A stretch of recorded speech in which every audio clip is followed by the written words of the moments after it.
의견을 보내주시면 방송 중에 반영하겠습니다. 자, 첫 코너 저희는 뉴스픽으로 시작합니다. 신보라 국민의힘 전 의원 어서 오십시오. 네, 안녕하세요. 네, 조성실 정치하는 엄마들 전 대표 어서 오십시오. 네, 반갑습니다. 자, 앞서 오프닝에서 말씀드린 민간 임대아파트 얘기부터 오늘 좀 시작해 봐야 되겠습니다. 이 위치가 보니까 충북 충주시더라고요. 거기 있는 한 임대아파트의 하자가 심각해서 이제 문제가 됐는데 그냥 살아라 라는 내용의 낙서가 발견이 돼서 이제 분노를 자아내고 있습니다. 자, 이 일을 계기로 해서 지금 전수조사를 하겠다는 소식까지 나오고 있는데요.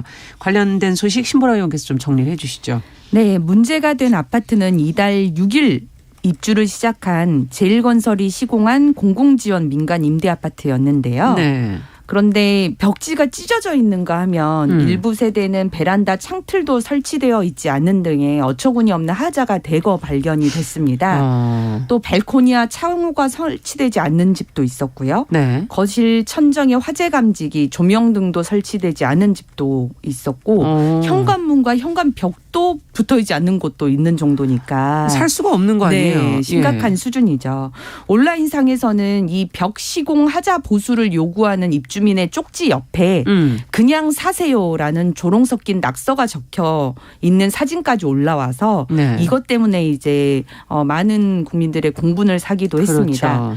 이 공공지원 민간 임대 아파트는 말 그대로 민간 건설사가요. 공공 자본을 활용해서 짓는 임대 아파트입니다. 네. 그러니까 민간 건설사는 임대료를 주변 시세보다 70에서 95%까지 저렴하게 받는 대신 정부와 지자체로부터 30에서 40% 이상 토지를 저렴하게 공급을 받고 네. 10년 뒤에 이제 분양 전환도 가능을 하기 때문에 건설사들 입장에서는 나쁠 건 이제, 없네요. 네, 토지도 그래서, 싸고 분양도 나중에 하니까. 네, 그래서 수주전에 많이 뛰어들고 예. 또 이제 임대 아파트라 하더라도 민간 건설 브랜드를 사용할 수 있고 또 분양 전환도 되기 때문에 다른 공공 임대보다 임대료가 조금 비싸도 입주민의 선호도도 높은 편입니다. 그런데 이런 곳에서 이제 대량 하자가 발생을 한 것이죠. 그렇죠. 건설업체는 화물연대 운송 거부로 인해서 자재 수급이 곤란했다. 그래서 그런 어려움이 있었다라는 입장을 밝혀왔는데요.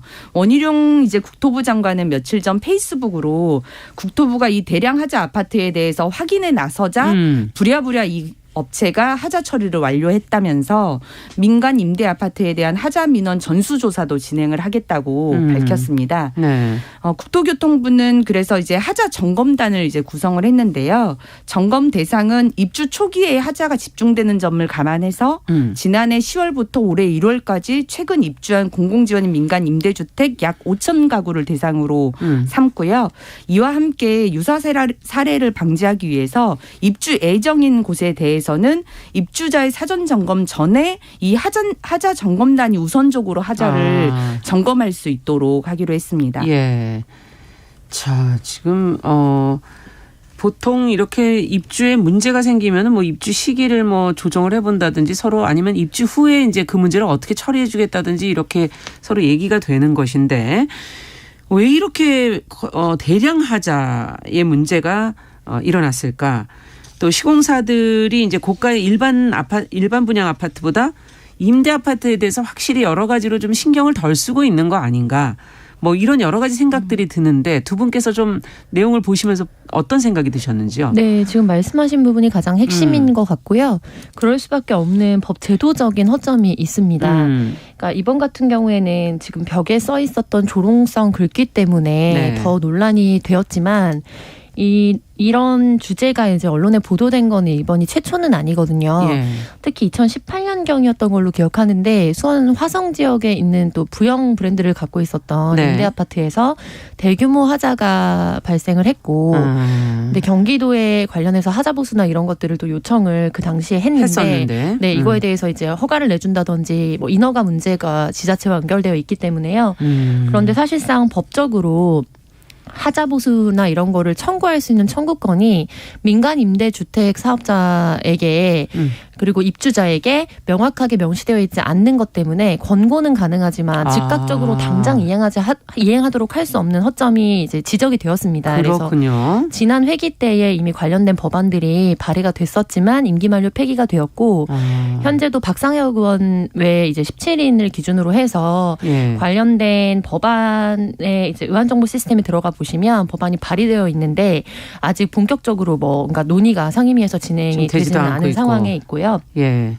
이게 민간임대주택에 관한 특별법을 보시면 예. 그중에 하자담보 책임 및 하자보수라는 이제 파트가 있어요. 네. 그런데 그거에 관련해서 하자담보 책임을 지게 하는 주체에 대한 게 이렇게 뭐 요목별로 정리가 되어 있는데 공공주택 특별법 땡땡땡에 따라 임대한 후 분양 전환을 할 목적으로 공급하는 공동주택을 공급한 사업주체가 분양 전환이 되기 전까지는 임차인에 대해 하자보수에 대한 담보 책임을 진다라고 되어 있습니다. 그래서 쉽게 얘기하면 이제 공공임대주택이라고 우리가 부르는 네. 이제 브랜드 아파트 같은 경우에 분양 전환을 할 목적으로 공급을 할 때에는 이제 하자담보 책임을 예외적으로 지도록 하고 있고요. 지금 이거는 이제 분양 전환이 되는 거니까 책임이 있는 거군요. 네. 현재 상황에서. 그런데 네. 우선 임대만을 기준으로 들어갔을 때에는 하자담보 책임을 지도록 하는 규정이 없는 겁니다. 근데 이거는 이제 민법의 기본적인 규정이나 이런 것과의 뭐 법적 일관성이나 이런 것들 때문에 예외 규정으로 이게 삽입이 되어 있거든요. 예. 그래서 현재 관련한 문제 제기를 해왔던 여러 뭐 전문가들이나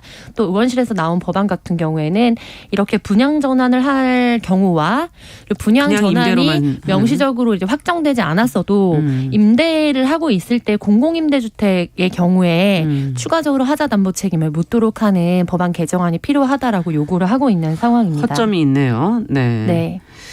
자, 지금 임대 아파트 중에서도 분양 전환, 한동안에는 분양 전환하는 임대 아파트들이 좀 있다가 지난 정권 말에 없어졌다가 지금 이제 다시 또 좀 이제 그걸 분양 전환 할 수 있게끔 뭐 법이 좀 개정된 것으로 알고 있는데, 자, 어떻게 보십니까, 신보라 의원께서는?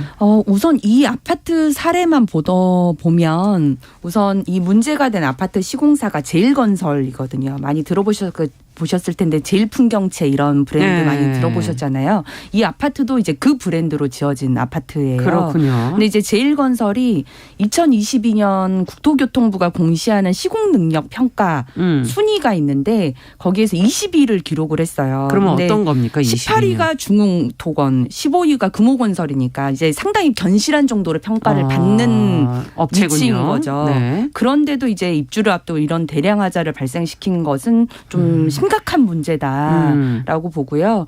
그래서 원희룡 장관도 분노하는 이제 페이스북을 올리면서 결국 임대 아파트도 이제는 품질로 승부를 해야 된다. 그렇죠. 이런 네. 얘기를 했는데 저는 당연한 얘기라고 생각을 하고요. 예. 시공사가 분명 이건 문제가 있다라고 보는데 이 관련법에 따라서 시공상 문제점을 그 적절한 시기마다 관리 감독해야 되는 감리의 문제도 있다는 것이 예, 정확한 여러 지적으로 보입니다. 예. 지금 감리 업체 같은 경우도 억대 넘는 비용을 받고도 실은 이런 부실 시공을 잡아내서 시정을 해야 될 의무를 지고 있는데도 사실 경우에. 이 감리 업체가 손을 놓고 있었다는 방증인 거죠. 그래서 지금 이 해당 아파트 같은 경우는 입주 지정 기간이 지금 내달 28일까지라고 해요. 그래서 지금 입주 지정 기간이 있고 그 지정 기간 안에 입주민들이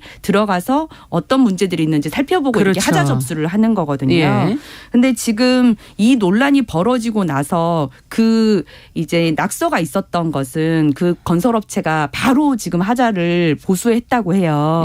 그건 그냥 사회적으로 이미 논란이 됐으니까. 그렇죠. 근데 그거 외에도 여전히 하자 보수가 제대로 진행되지 않은 것들이 많아서 지금 하자 접수는 현재까지 13,000여 건이 있다고 하고요.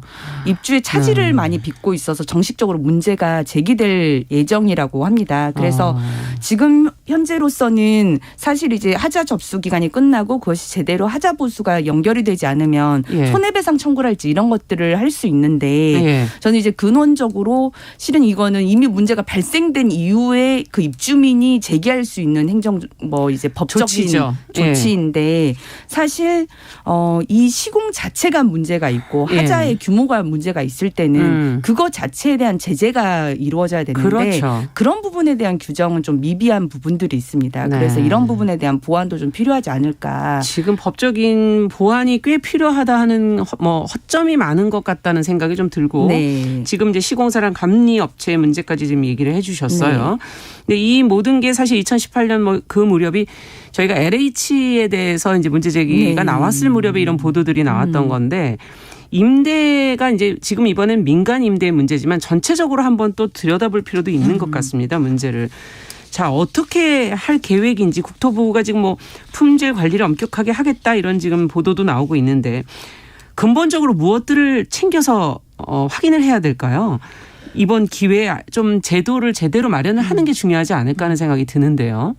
네, 하자보수 관련된 이제 법안의 통과는 이제 국토부 같은 경우에는 전수조사를 하겠다고 했고 네. 하자 점검단을 운영하겠다는 것이 가장 그렇죠. 근본적인 골자거든요. 네. 근데 이번 기회에라도 사실 이 사안을 전체적으로 훑어보는 건 굉장히 긍정적으로 보고 예. 다만 이제 법적으로 이것을 허들을 높여놓지 않으면 이제 사안이 발생했을 때 후조치를 하게 되는 형태가 계속 되거든요. 그렇죠.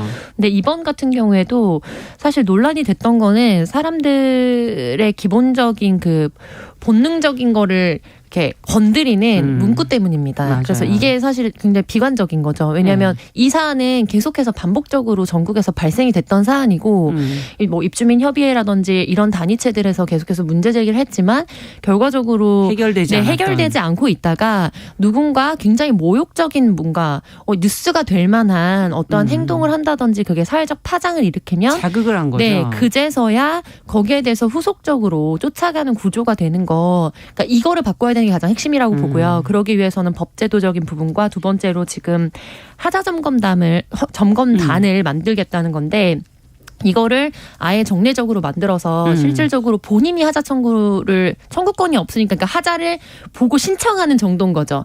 법적으로 완전히 그거에 대해서 자기가 받을 수 있는 권리가 있는 상태는 아니에요. 네. 근데 그게 아니라 제3자적인 차원에서 하자 점검단이 전체적으로 돌아다니면서 이게 1대1로 대응하지 않도록 아예 어떻게 보면 공권력이 그 가운데에서 하나의 공적인 역할을 해주면서 전체적으로 구조적인 문제가 있는 하자 청구에 대해서는 정부나 지자체가 공식적으로 개입해서 이제 건설사나 혹은 관련된 단체 업체들과 이렇게 문제를 해결할 수 있도록 하는 완충적인 단위도 설계를 해놓는 것이 필요해 보입니다. 네.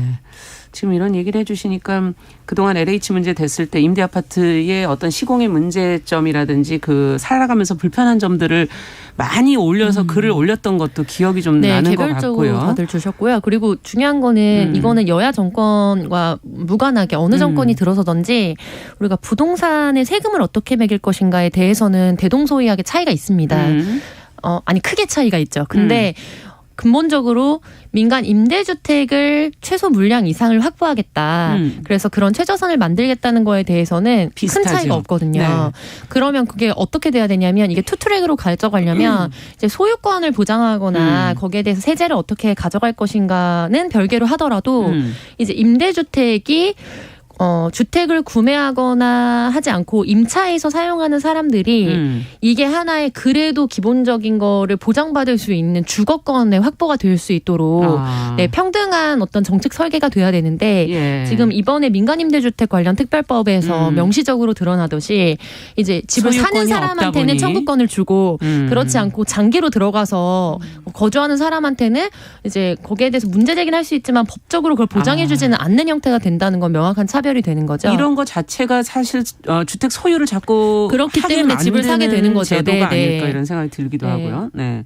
결국은 살고 그냥 편안하게 살 수 있는 곳이 주택이 되게 하려면 이런 부분이 보완이 돼야 네. 되겠다는 생각이 드네요. 어떻게 보십니까? 어떤 걸 좀 고쳐야 될까요? 네, 지금 이제 국토부가 밝힌 여러 이제 계획 중에 네. 이 공정의 50% 혹은 90% 단계 때마다 네. 그 진행하는 품질을 점검하고 그 점검 수위도 이제 강화를 한 다음에 네. 그거에 따라서 문제가 될 경우에는 다음 이제 건설 수주에서 제한을 두는 방식으로 그것도, 네, 이렇게 좀 바람직하네요. 하겠다는 것도 있는데 이것도 우선 적합해 보이고요.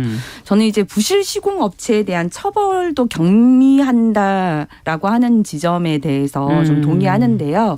지금 이제 건설산업기본법에 따르면 네. 고의나 과실로 부실 시공을 한 경우에는 네. 1년 이내 영업정지 및 공사비의 30% 이하 벌금형이 이제 적용이 되어 있습니다. 법은 그렇게 돼 있습니까? 네. 근데 사실 이 규정이 이런 하자 그러니까 하자가 대규모로 벌어지는 것에 대해서 규정이 적용이 되거나 하지는 않는 것 같아요. 고의나 과실이어야 되니까. 네, 그러니까 사실 이 규정이 얼마 전에 있었던 광주 아파트 붕괴 사고 기억나시죠? 그렇죠. 그런 중대재해가 발생할 경우에나 사실 적용되는 규정이지 이런 어떤 하자의 규모가 이제 크다든지 부실 시공 문제가 적용됐을 경우에는 여기에는 거의 해당이 되지 않는다. 네. 그래서 당시에 이제 광주 아파트 붕괴 사고 이후에 사실 부실 시공 사망 사고 발생 등에 대해서는 원 스트라이크 아웃제 그냥 아예 영업정지 명령을 때리거나 하는 경우로 했지만 부실 시공이나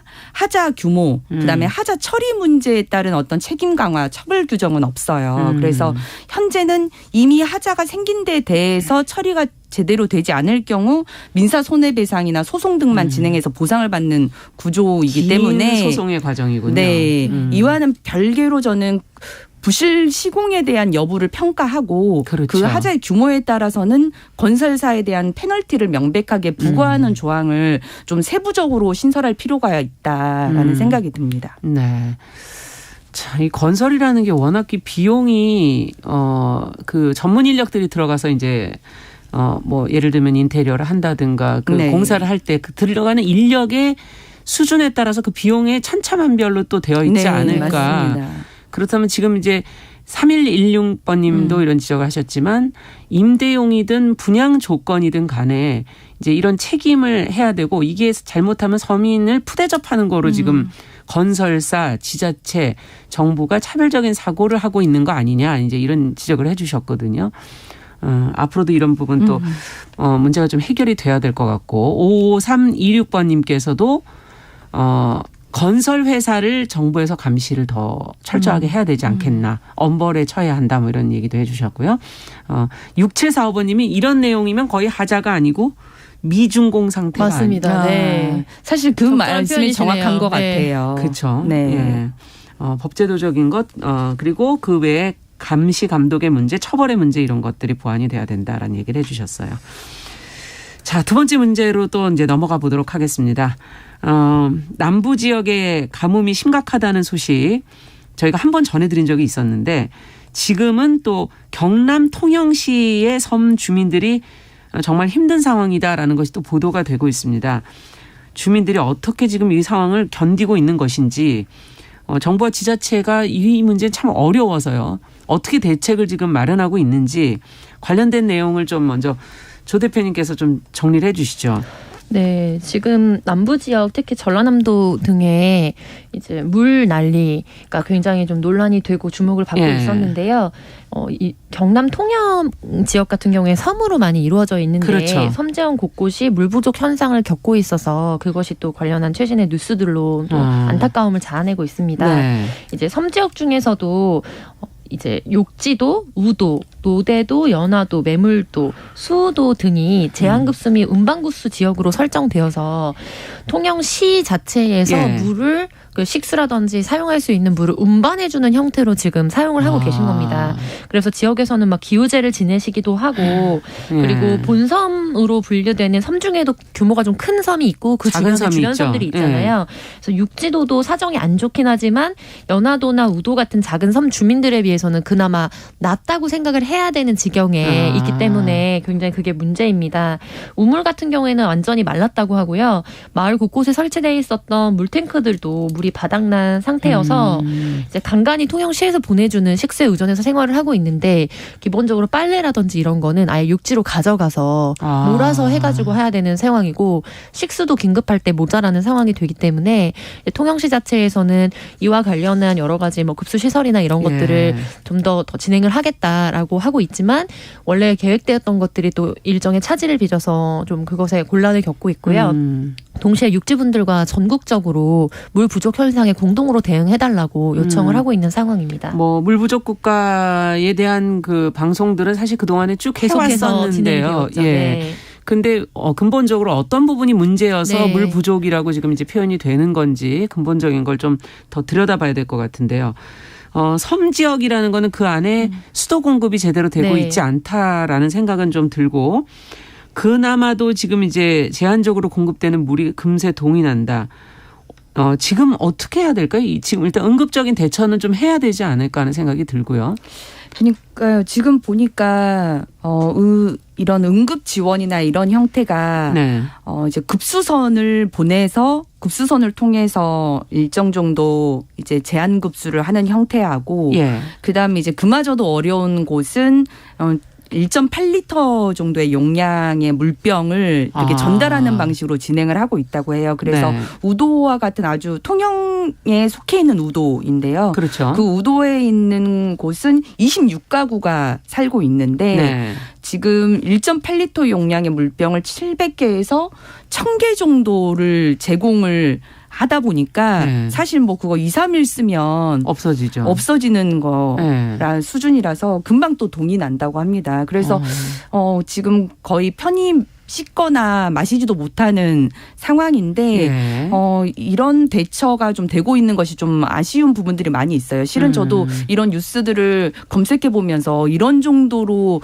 지금 운영이 되고 있는 것에 사실 많이 놀랐거든요. 왜냐하면 우리나라의 어떤 물관리 기본법이나 이런 거에 따르면 모든 국민이 실은 쾌적한 물 환경에서 살 권리가 있다라고 하는 걸 명시하지만 어떤 지역의 경우는 사실 이제 가뭄이랄지 이런 것들이 지금 경남도 같은 경우는 통영뿐만이 아니라 경남도 전체가 사실 지금 지난해 가뭄으로 인한 이제 피해들이 이제 계속 되면서 근데 기후 위기가 계속 이렇게 가니까요. 근처에 있는 이제 댐들도 이제 물 수급에 좀 어려움을 겪고 있기 때문에 이제 가속화 이 통영시에 대한 물 지원도 어려움을 겪고 있는 것으로 보이는데요.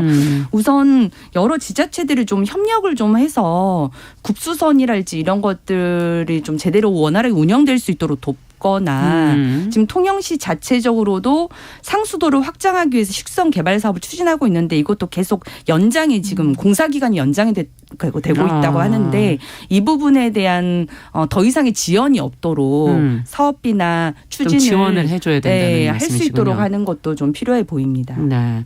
이게 듣자니 지금 지역별로 아무래도 날씨도 차이가 있고 또 상수도나 이런 수도 공급의 문제에서도 좀 차이가 있지 않을까 하는 생각도 들고요. 자, 어떻게 보세요, 조 대표님께서는? 네, 기본적으로 이제 지역분들도 주장을 하시는 건데 같은 세금을 내고 있는데 생존에 필요한 물마저 공급을 받지 못한다는 것이 말이 되는 거냐 이렇게 말씀하시고 그거에 우리가 모두 주목을 해야 된다고 생각하거든요. 최소한의 기본권을 거의 침해받고 있는 상황이니까요. 네, 그래서 이런 기상가뭄 현상에 대해서 중장기적으로 우리가 어떻게 대체를 할 것인지와 당장 어떻게 그럼 이분들의 문제를 해결할 것인지 두 과정에서 봐야 될 것 같습니다. 네, 그러면 이제 좀 이어서 저희가 잠시 후에 문제를 좀 더 들여다보겠습니다. 자, 뉴스브런치 11시 30분부터 일부 지역에서는 해당 지역 방송 보내드리고요. 저희는 뉴스픽 계속 이어가겠습니다.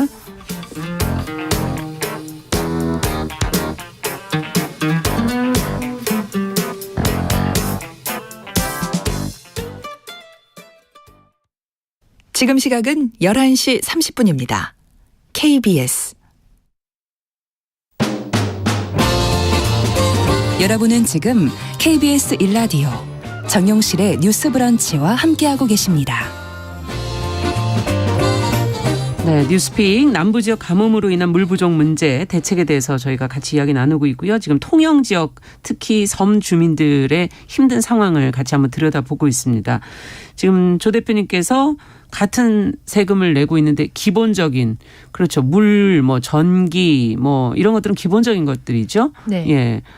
맞습니다. 그래서 지금 원래 전기 같은 경우에도 이제 뭐 섬지역이나 이런 데는 수급 안정이나 이런 게 좀 논란이 되긴 하지만 네. 물 같은 경우에는 뭐 실질적으로 빨래하고 이런 생활에 필요한 거 이외에 예. 뭐 씻고 그다음에 마시는 음용수 자체가 절대적으로 부족해서 이건 진짜 생존과 직결되는 부분이잖아요. 네. 그래서 이 부분에 대해서는 사실 통영시의 사례 같은 경우에는 이제 급수라인을 원래는 2021년도, 22년도를 목표로 좀 진행을 했었는데 그 네. 사업이 계속해서 연장되면서 그것에 대한 촉구가 이제 긴급하게 이루어지고 있고요. 그리고 이 가뭄 같은 경우에도 어떤 사안으로 비롯한 가뭄이냐에 따라서 좀 분류를 하는데 네. 절대적으로 지금 남부지방에서 겪고 있는 가뭄 같은 경우에는 전 세계적으로 기상이변 현상에 기반해서 우리가 절대적인 양은 보장이 되었는데 네. 그거를 어떻게 보면 나눠 쓰는 문제가 아니라 비나 이런 문제 자체가 우리가 통제할 수 없는 영역에서 이제 네. 문제가 발생하고 있다 보니까 저는 수급 문제는 1차적으로 해결을 해야 되는 문제고요. 그런데 이 사안에만 급급하면 결국 여기 문제가 해결되면 또 다른 데서 또 문제가 발생을 할 그렇겠죠. 거거든요. 그래서 기후위기 문제에 우리 사회가 어떻게 대응할 것인가 이런 부분에 사안이 중요해 보이고 이제 이전에 다른 코너에서 소개하신 적이 있는 걸로 알고 있는데 그러니까 우리가 뭐 2030년, 2050년, 2035년을 목표로 한 이제 뭐 기후위기 대처에 관한 뭐 탄소량을 감소하겠다 그렇죠. 이런 목표들과 정면으로 배치되고 있는 게 지금 뭐 석탄 발전소나 이런 것들을 계속해서 짓고 또 최종적으로 가동을 30년 이상 하겠다라는 목표를 동시에 갖고 있어서 문제가 네. 되고 있거든요. 그래서 이런 탈석탄법 제정이라든지 이런 것들을 우리가 우선적으로 진행하지 않으면 사실 이번에 통영에서 발생했던 것이 점차 이제 위도가 위로 올라오면서 수도권에 있는 분들도 비슷한 문제들을 겪게 되는 참사가 발생하지 않을까. 네. 그래서 이것을 자기 문제로 인식하고 그렇죠. 우선적인 의제를 설정하고 해결할 필요가 있어 보입니다. 환경 문제가 그만큼 중요하다라는 거 다시 한번 지적을 해 주셨는데 지금 이렇게 지역에서 자꾸 더 문제가 일어나는 걸 보면 인구도 우리는 지금 편중돼 있고 네, 또 수도나 이런 문제, 상수도의 문제가 수도권 쪽으로는 저희가 큰 강을 끼고 있기 때문에 조금 더 안정적으로 공급이 되지 않을까. 그럼 그런 게 없는 지역들은 네. 어떻게 되는 건가.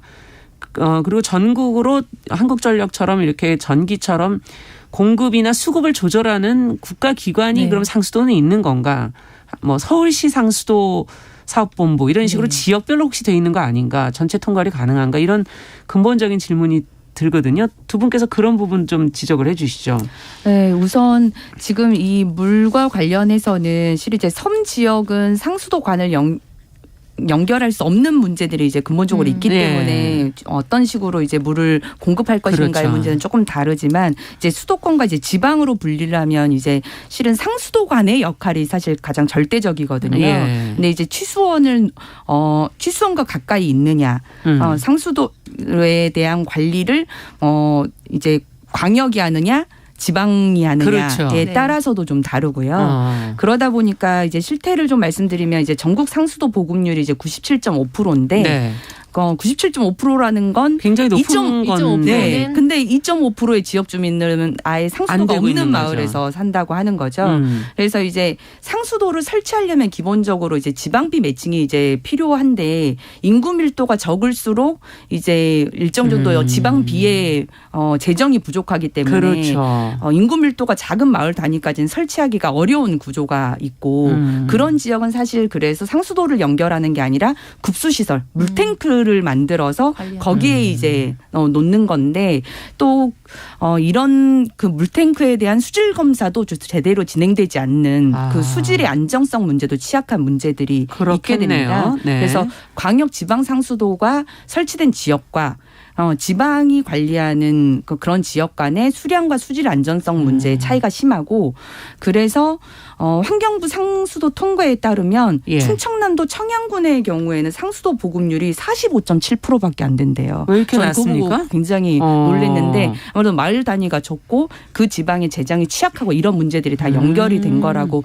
보시면 좋을 것 같습니다. 그래서 지자체만 의존하기는 좀 어렵겠네요. 어떻게 본다면은. 맞습니다. 그래서 수도요금 격차도 많이 나는데요. 사실 수도요금이 성남시하고 단양군을 이제 비교하면 1년에 31만 원 가까이 차이가 나는 구조이기 때문에 1년에. 네, 그래서 사실 정말 상수도의 물 관리가 취약한 지역에 대한 일정 정도 국비 지원이랄지 이런 부분에 대한 통합적 물 관리도 정말 중요한 어젠다가 될 수밖에 없겠다 하는 생각이 듭니다. 네, 끝으로 한 말씀씩 하시고 마무리하죠. 네, 기본적으로 물관리기본법과 한국수자원공사법에 근거해서 전국적인 형평성을 어떻게 가져갈 것인가에 당위를 설정하고는 있거든요. 근데 지금 지적해 주신 것처럼 재정의 문제 그리고 이제 인구 밀도가 굉장히 적은 지역에 대해서 우리가 어떻게 진짜 실질적인 형평을 가져갈 것인가에 대해서 배분과 노력이 필요해 보입니다. 네.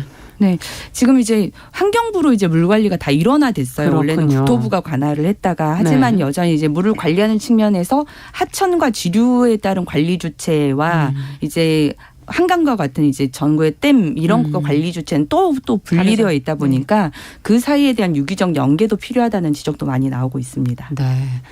자, 앞으로도 이 문제는 계속 좀 지속적으로 들여다봐야 될 문제인 것 같습니다. 자, 뉴스피 조성실 정치하는 엄마들 전 대표 신보라 국민의힘 전 의원 두 분과 함께 살펴봤습니다. 감사합니다. 감사합니다. 남성의 입장에서 여성의 입장을 이해하는 그래서 사실 이 역지사지의 태도가 한국 사회로 지금 필요한 것이 아닌가. 그 어떤 사람들은 삼루에서 태어났으면서 자신이 삼루타를 친 것처럼 생각하며 살아간다라는 말이 있어요. 중에는? 해충이다, 이충이다